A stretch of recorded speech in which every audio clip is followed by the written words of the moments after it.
Greg Powers, Dave Campbell's Texas Football, and I'm joined by the great Matt Stepp, our Texas high school football insider. Matt, and we're here for a banger today at Children's Health Stadium in Prosper, where the Allen Eagles knocked off Prosper by 1 point as a field goal just fell wide left to end the game. But what a matchup this was. Put this in perspective for us. What does this mean for Allen, and what does it mean for Prosper?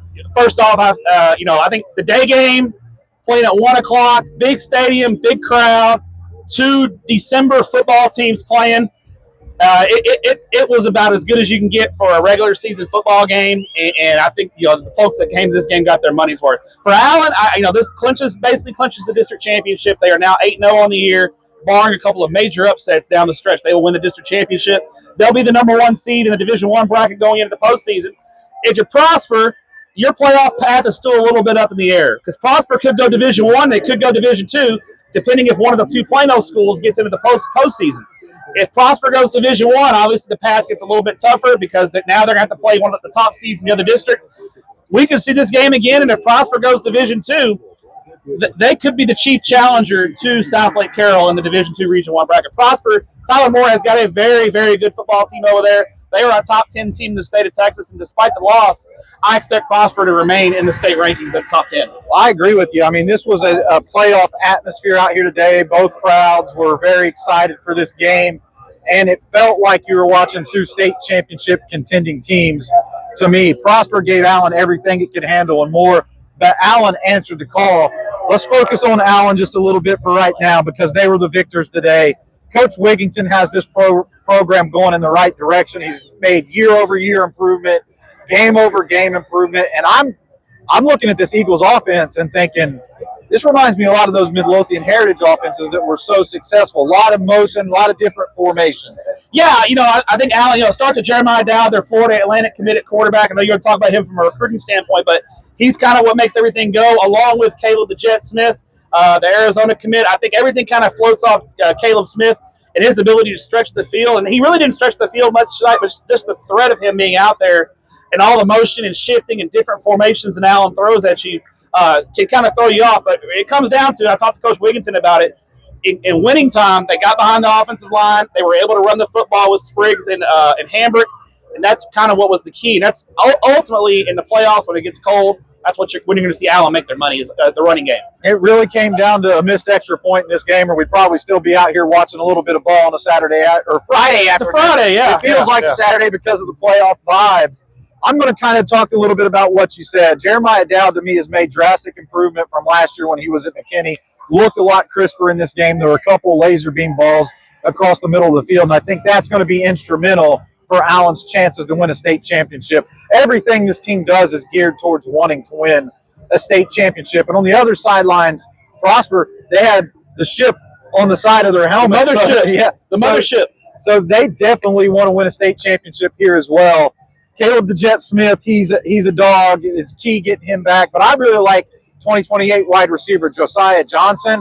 And I think up front, Jacob McCrae's play is really instrumental to how far this team can go. He's been a guy that they've moved around a lot. He's the biggest offensive lineman on the team, and he's a guy that they have to be able to run behind to have that running success with their pair of running backs. I like Allen's defense. Their defense doesn't have a whole lot of stars. They're good at all 3 levels. Can you tell me about what your thoughts were on defensive end for Allen? Josh Shaw, the UTEP commit, and then LeBron Bauer, the cornerback, who's uncommitted, but it's got several Division I offers. What are your thoughts on those 2 guys? Well, I've always loved LeBron Bauer. He's another guy within this defensive scheme that they've moved around quite consistently, but the one thing that he always does is brings energy and makes big plays. He's not the biggest guy on any field that he steps on, but he plays big, right? He always plays with a chip on his shoulder. I love that in a defensive back. And what makes it easier for me in their secondaries, teams just don't like to pick on Oregon State commit Kai Wheaton at all. This is a guy that you really don't want to go after because he's so consistent. But to me, the player of the game on defense was Josh Shaw. One, he's going up against elite offensive tackles snap after snap, and Texas A&M commit Zayden Crimpin and Texas Tech commit Bryce Gilmore. And I think Shaw proved that he has an ability to play at a P4 level. So I think it's an absolute steal for UTEP. This is the guy. Walden does it again, right? This is the guy I interviewed after the game because of his impact And when it was in the fourth quarter, he made his biggest plays. That was money time, right? When you're in money time and you can make your best plays then, that's the tale of a great talent.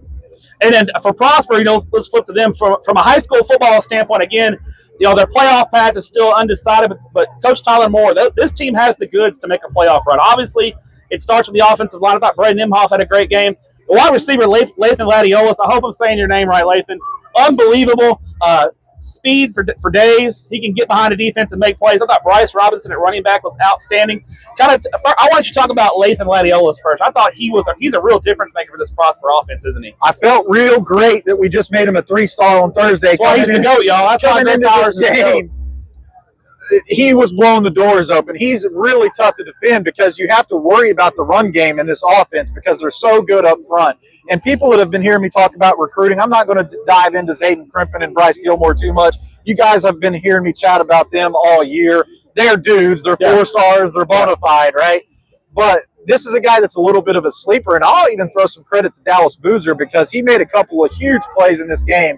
And his effort on a fourth down play to pick up a first down actually kept Prosper in the game, gave them a chance to kick a field goal. That field goal attempt didn't go in, but Boozer's effort definitely shined through. So this is another guy that I think a team from out of state is getting a steal in Arkansas State.